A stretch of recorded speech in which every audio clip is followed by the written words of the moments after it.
Hi friends, எங்கள் வீட்டில் சின்னதாக இன்றைக்கி ஒரு அறுவடை இருக்குது. வாங்க பார்க்கலாம். இப்போ கத்திரிக்காவை அறுவடை பண்ணிக்கலாம்.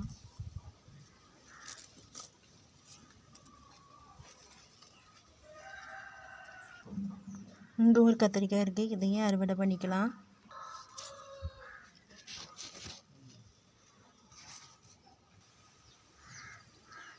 மிளகாய் செடியில் கொஞ்சம் மிளகாய் இருக்குது, அதையும் பறிச்சிக்கலாம்.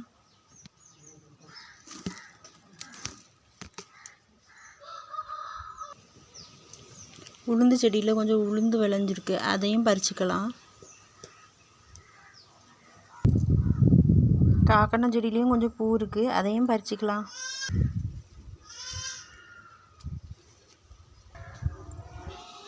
பாருங்கள் ஃப்ரெண்ட்ஸ், இன்றைக்கான அறுவடை இதுதான்.